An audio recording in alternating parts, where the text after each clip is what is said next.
से बेगाना सा हो गया हूँ, तन्हाइयों में भी खो गया। अस्सलाम वालेकुम guys, welcome back to my channel. क्या हाल आप सभी का? मुझे उम्मीद है कि सब खैरियत के साथ होंगे और अपनी अपनी ज़िंदगी में अपने अपने कामों में मेरी तरह बिज़ी होंगे। तो अभी सुबह सुबह का वक्त था और हल्की हल्की सी बारिश हो रही थी और आज फ़र्स्ट टाइम बारिश के मौसम में अम्ब्रेला यूज़ करने का मौका मिला। तो इतनी तेज़ नहीं हो रही थी, थोड़ी थोड़ी बारिश हो रही थी। तो कुछ लोगों का दिल कर रहा था वो छाता लगाए थे, लेकिन कुछ लोग नहीं भी लगाए थे। और ऐसे जब हल्की हल्की बारिश होती है ना और आपके चेहरे पे बारिश की बूंदें पड़ती हैं ना, तो बहुत अच्छा फ़ील होता है। और वैसे भी बारिश तो अल्लाह की रहमत होती है ना, और पूरा मतलब पूरा मौसम एकदम खिल उठता है जब हल्की हल्की सी बारिश हो जाती है। और ख़ासकर जब आप इन पेड़ पौधों के बीच में हो ना, तब तो बहुत ही प्यारा लगता है।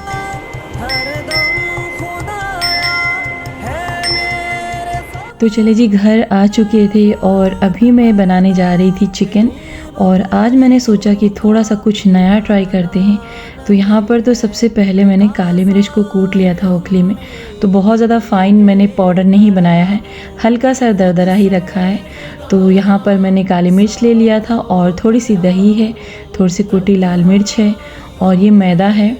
और यहाँ पर हरी मिर्च भी मैंने कट कर लिया है और हरी धनिया भी है। और इसके साथ साथ यहाँ पे लहसुन की कुछ कलियाँ भी हैं, 8-10 कलियाँ हैं, और अदरक का पेस्ट है।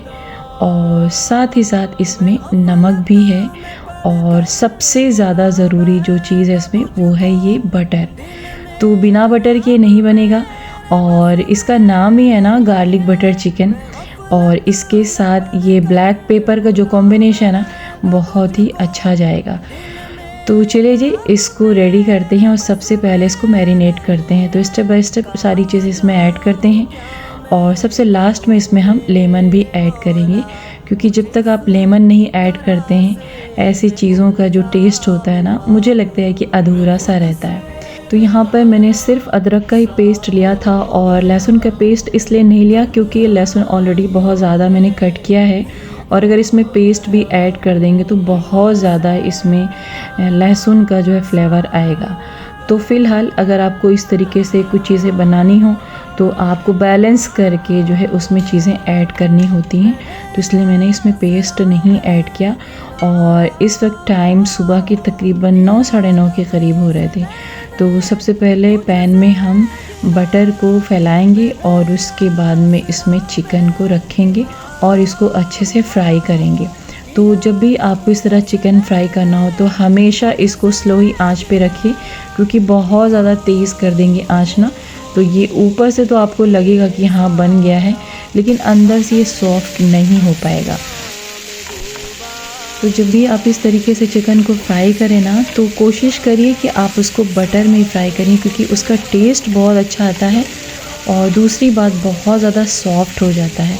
और आप अगर इसको ऐसे भी खाना चाहें ना तो भी खा सकते हैं, बस लेमन डाल लें ऊपर से और हरी धनिया से उसको गार्निश कर लें। तो चलिए जी, हमारा यहाँ पे चिकन भी फ्राई हो रहा है और साथ साथ हम बर्तन भी वॉश कर रहे थे। तो एक राउंड हमारा हो चुका है और तकरीबन इसमें 20 से 25 मिनट लगे, क्योंकि अगर आप एक तरफ सेकते हैं ना तो आपको एटलीस्ट 10 से 15 मिनट का टाइम लगता है। और सेकंड राउंड हम डाल देते हैं और साथ ही साथ बर्तन भी वॉश कर रहे हैं। तो इस बीच में डिश वॉशर का यूज़ कम कर रही हूँ, क्योंकि जब मैं अभी ग्रॉसरी शॉपिंग करने गई थी तो मुझे डिश वॉशर का सॉल्ट यानी कि नमक नहीं मिल पाया। और बिना नमक के जो डिश वॉशर नहीं यूज़ होता है। और आप सोच रहे होंगे कि उसमें नमक की क्या ज़रूरत, तो उसमें खाने वाला नमक नहीं पड़ता है बल्कि वॉशिंग वाला उसमें नमक पड़ता है और उससे बर्तन काफ़ी ज़्यादा अच्छे क्लीन होते हैं। तो थोड़ा सा मेरे पास था तो मैंने सोचा कि जो है अब नेक्स्ट मंथ मैं लाऊंगी और तब तक जो है हाथ से ही बर्तन धुल लेती हूँ। और वैसे भी सबसे अच्छा ना मुझे लगता है कि हाथ से आप बर्तन वॉश करिए, क्योंकि उससे अच्छी क्लीनिंग होती है। तो डिश वॉशर भी बहुत अच्छा क्लीनिंग देता है, लेकिन जो आपका नेचुरल अल्लाह ने जो मशीन यानी आपको हाथ दिया है ना, वो सबसे बेस्ट होता है। और मुझे लगता है कि जब तक आप किसी भी काम को करते हैं उसमें अपना हाथ नहीं लगाते ना, तो वो चीज़ उतने अच्छे से हो नहीं पाती है। तो फ़िलहाल डिश वॉशर भी बहुत अच्छा है। अगर आपके घर में मेड नहीं है तो आपको इस तरीके से मशीनें भी अपने साथ रखनी चाहिए ताकि आपकी हेल्प हो सके, और जब कभी आपका दिल करे हाथ से करने का तो आप कर सकते हैं। तो जिस पैन में मैं चिकन को फ्राई कर रही थी उसमें थोड़ा सा पानी मैंने गरम कर लिया है, और यहाँ पर मैंने बटर जितना लिया था उसमें से मैंने एक टुकड़ा निकाल लिया। लेकिन बाद में मुझे ऐसा महसूस हो रहा था, पक जाने के बाद ऐसा फील हुआ कि उसमें जो मैंने बचाया था ना बटर, उसको भी ऐड कर देना चाहिए था। तो इसको अच्छे से मेल्ट करेंगे, और यहाँ ये पानी मुझे फेंकना नहीं है बल्कि इसको चिकन में ऐड करना है। और काफ़ी ज़्यादा उसमें बटर था तो मैंने सोचा कि इसमें ही पानी गरम कर लेते हैं। तो सबसे पहले यहाँ पर हमने लहसुन को डाल दिया, फिर कटी मिर्ची डाल दी है, और उसके बाद में यहाँ पर हम डालेंगे मैदा। तो बाद में मुझे ये भी फ़ील हुआ ना कि मैदे की क्वांटिटी हमने थोड़ी ज़्यादा कर दी थी, क्योंकि अगर आप चाहें ना तो मैदा स्किप भी कर सकते हैं। यहाँ पर ज़्यादा कोई मसाला मैंने यूज़ नहीं किया था, इस वजह से मैंने मैदा लिया था ताकि इसका जो ग्रेवी है थिक बने, लेकिन थोड़ा सा क्वांटिटी ज़्यादा हो, यानी जब पहला स्पून मैंने डाला ना उतना ओके था, उतना इनफ था, लेकिन जब मैंने लास्ट में और ऐड कर दिया ना तो वो थोड़ा सा गड़बड़ हो गया था, मुझे ऐसा फ़ील हुआ बाद में। तो यहाँ पर इसको हम रख देते हैं थोड़ा सा पकने के लिए। तो जब चिकन फ्राई होता है तो उतने में बहुत ज़्यादा सॉफ्ट हो जाता है, लेकिन पकाना भी ज़रूरी होता है। तो फ़िलहाल हम चिकन को ढक के आ गए थे, और यहाँ पर थोड़ा सा करेंगे रेस्ट, क्योंकि सुबह से उठे हुए होते हैं और आराम करने का बीच में मौका बिल्कुल भी नहीं मिलता है तब तक, जब तक कि बच्चों को स्कूल से लेकर नहीं आ जाते, और जब तक खाना पीना और ज़ोहर की नमाज़ नहीं हो जाती। तो बच्चे जब स्कूल में होते हैं तो बहुत अच्छा मौका होता है काम को ख़त्म करने का, और मन भी बहुत लगता है, बहुत अच्छे से काम भी हो जाता है, घर में कोई नहीं रहता है तो आप आराम से काम कर सकते हैं। बीच बीच में ज़रूरत होती है रेस्ट करने की, तो थोड़ा बहुत रेस्ट हो जाता है 10 से 15 मिनट, और मुझे तो बहुत अच्छा लगता है जब घर में कोई नहीं होता है तो काम करने में बहुत मज़ा आता है। तो फ़िलहाल लास्ट में मैंने इसमें लेमन डाला, लेकिन मुझे इसका कलर अच्छा नहीं लग रहा था। तो कोई भी वीडियो जब मैं बनाती हूँ, उसमें कोई भी रेसिपी दिखाती हूँ, तो उसको पकाने खाने के बाद ही वीडियो अपलोड होती है, और काफ़ी लेट में आप तक पहुँच पाता है। तो फ़िलहाल ये चिकन टेस्टी था, आप ज़रूर ट्राई करिए, लेकिन मैदा कोशिश करिए कि ना ऐड करें। और ये दिखने में अच्छा नहीं था लेकिन खाने में बहुत टेस्टी था, और काफ़ी जल्दी से ये चटपट ख़त्म भी हो गया था, और ग्रेवी इसमें बहुत कम थी, और बाकी आपने मसाले के नाम पे देखा होगा बहुत थोड़ा सा डला था। तो आज सिर्फ अमानत ही स्कूल गई थी और उनको लेने गए थे। तो जब भी स्कूल जाते हैं ना, और जब रास्ते में ट्रैफिक मिलता है ना, तो वहाँ खड़े होना ना बहुत ज़्यादा मतलब तकलीफ़ दे होता है, और चारों तरफ से सारे बच्चों की स्कूल छूट जाती है ना, तो बहुत ज़्यादा मुश्किल हो जाता है भीड़ से निकलना। तो एनीवेज़ अभी शाम हो गई थी, तकरीबन 4 बज रहा था। तो मैंने ना सुबह से प्लान किया था कि आज मुझे कुछ बनाना है मीठे में। तो यहाँ पर मैंने ले लिया था इलायची, और इसको मैंने कूट लिया था। हालांकि इसका पाउडर इसमें ऐड करना चाहिए, लेकिन हमारे पास कोई ऑप्शन नहीं था, तो सिर्फ मैंने इसको दरदरा ही ऐसे बेलन से थोड़ा सा क्रश कर लिया था, इसमें ऐड कर दिया। तो जी ये है मलाई, यानी कि जो हम दूध से मलाई निकालते हैं डेली, वो हमने लिया है। ये बड़ी कटोरी में, छोटी कटोरी में है कस्टर्ड पाउडर, और ये है एवरीडे मिल्क पाउडर जो कि मुझे बेहद पसंद है, और यहाँ पर मैं थोड़ा सा खा भी रही थी, और अमान को भी बहुत ज़्यादा पसंद है। और मुझे इसको छिपा छिपा के रखना पड़ता है, क्योंकि अमान एक एक बारी में काफ़ी ज़्यादा क्वांटिटी में खा लेते हैं। तो अमान को मीठा बहुत पसंद है, हम सबको मीठा पसंद है। वैसे मुझे स्पाइसी बहुत ज़्यादा पसंद है, लेकिन अगर मीठे की बात करें ना तो उसको भी अवॉइड नहीं कर सकते हैं, उसको भी बहुत ज़्यादा ही खाते हैं। तो यहाँ पर बहुत अच्छे से मिल्क पाउडर और ये मलाई जो घर की है उसको फेंटेंगे। और पता है दिखने में लग रहा था ना कि घी है, और घी ही है, और बहुत ज़्यादा फैटी है। अगर आप चाहें तो ट्राई करें, और अगर आपका दिल करे तो स्किप भी कर सकते हैं, लेकिन उसके बिना काम नहीं बनेगा। तो यहाँ पर मैंने डाल दिया कस्टर्ड पाउडर का जो घोल था वो, और कभी भी आप कस्टर्ड पाउडर को गर्म दूध में नहीं मिक्स करिए, उसको हमेशा नॉर्मल ठंडे दूध में मिक्स करिए, तभी वो घुलेगा, वरना छोटी छोटी सी गुठलियाँ पड़ जाती हैं, फिर वो घुलती नहीं है। तो एक्चुअली सुबह के टाइम ना ये ब्रेड आई थी, और आज नाश्ते में हम लोगों ने वही पिछली वीडियो में जो मैंने आटे की कचौड़ी बना के दिखाई थी वही हमने ले लिया था नाश्ते में, तो हमारी ब्रेड बची रह गई। तो मैंने सोचा कि इसका कुछ नया ट्राई करते हैं। तो बहुत अच्छा ये डिश है और बहुत अच्छी रेसिपी है, और मैं तो कहूँगी ना कि आपके यहाँ कोई भी मेहमान आ जाए या फिर कोई भी फंक्शन है, इवन ईद है, बकरीद है, इसको ज़रूर बनाइए। लेकिन हाँ, फैटी बहुत है।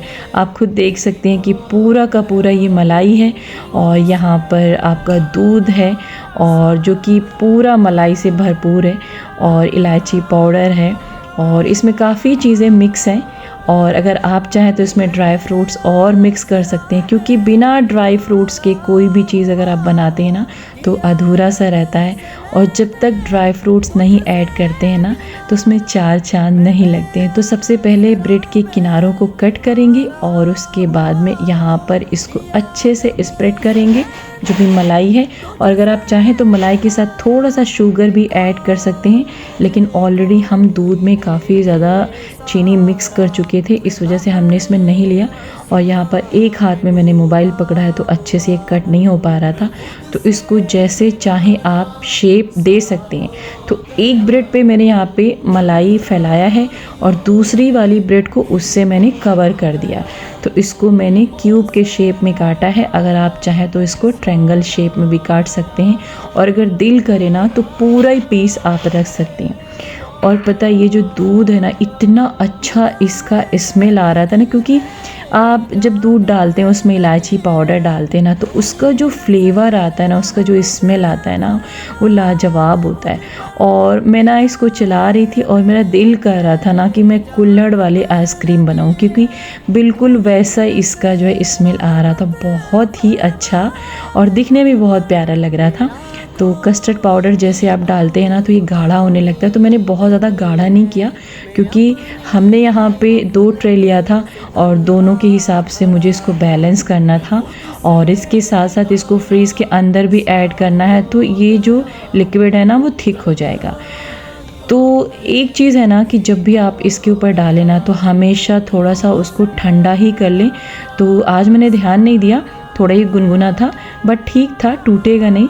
लेकिन अगर बहुत ज़्यादा गर्म दूध रहेगा तो आपका ब्रेड एकदम से टूट के बिखर जाएगा। तो चलिए जी, हम बात कर रहे थे ड्राई फ्रूट की, और इसके बिना तो काम नहीं बनेगा ना, क्योंकि 4 चांद तभी लगते हैं जब आप इसमें ड्राई फ्रूट से इसको गार्निश करते हैं। तो यहाँ पर हमने पम्पकिन सीड ली है। तो ये मामूली सी कद्दू की बीज होती है, लेकिन बहुत ही टेस्टी होती, खाने में बहुत ही अच्छी होती। तो पता है मेरे पास केसर बहुत कम था, लेकिन इसमें केसर की बहुत ज़्यादा ज़रूरत थी, तो बहुत ही थोड़ा थोड़ा सा मैंने इसके ऊपर केसर को डाला था और बहुत ही लाजवाब ये डिश था। मैं तो कहूँगी ना कि इसको ज़रूर आप बनाइए। मतलब इट वॉज़ अमेजिंग, मतलब इतना टेस्टी था ना कि ऐसा लग रहा था कि हर दिन बनाऊं। लेकिन यार मीठा होता है ना तो बहुत कंट्रोल करना पड़ता है, क्योंकि मीठा आपकी सेहत के लिए बिल्कुल भी ठीक नहीं होता है। और पहले तो मैं 1 kg चीनी 1 मंथ में यूज़ करती थी, लेकिन अभी बड़े अफसोस की बात है कि मुझे तकरीबन 2 किलो तक खर्च करना पड़ता है। और हम लोग चीनी पे थोड़ा ज़्यादा डिपेंड हो गए हैं, जो कि बहुत ही बैड हैबिट है और अवॉइड करना चाहिए चीनी को। और कोशिश करेंगे इंशाल्लाह कि कम से कम चीनी का यूज़ करें। तो ये है मेरी संडे की थोड़ी सी क्लिप, और ये है बेबी फ़ायज़ा, और बहुत ही प्यार से आज ये बात कर रही थी। आप भी सुनिए इनकी आवाज़ को और आप भी इंजॉय करिए वीडियो। अपी खुद बोलो, अपी अपी, हाय अपी अपी अपी। बच्चे छोटे होते हैं ना और अपनी तोतली ज़बान से कुछ भी बोलते हैं ना तो बहुत अच्छा लगता है। तो हम लोग जब भी आते हैं ना तो अमानत इनको ट्राई कराती हैं, अप्पी अप्पी बुलवाती हैं, तो ये अप्पी पापा यही कुछ थोड़ा बहुत बोल पाती हैं। लेकिन आज बहुत ही लाउड होकर ये अप्पी अप्पी कर रही थी। तो आज घर में आहिल नहीं, तो घर बहुत सूना सूना है, क्योंकि वो सैटरडे संडे को गांव वाले घर पे चले जाते हैं। लेकिन अभी शाम को आ जाएंगे। यहाँ पर ही मिट्टी खा रही थी। मिट्टी खाएगी। तो चलिए जी, शाम हो गई थी, आहिल भी आ गए थे पापा के साथ, और अब पूरे घर में शोर शराबा होगा। तो यहाँ पर पापा सो गए थे और ये पापा के सर के पास बैठे हुए थे, क्योंकि इनको ना उनका फ़ोन चाहिए था, लेकिन पापा अपनी पॉकेट में रख के सो रहे थे। और यहाँ पर दोनों की लड़ाई हो रही थी। जीत हमेशा फवाज की होती है, लेकिन आहिल तो आहिल हैं, यानी आहिल तो इस घर के राजा हैं। तो गाइज़, ये थी मेरी आज की वीडियो। आई होप कि आपको पसंद आई होगी। अल्लाह हाफिज़।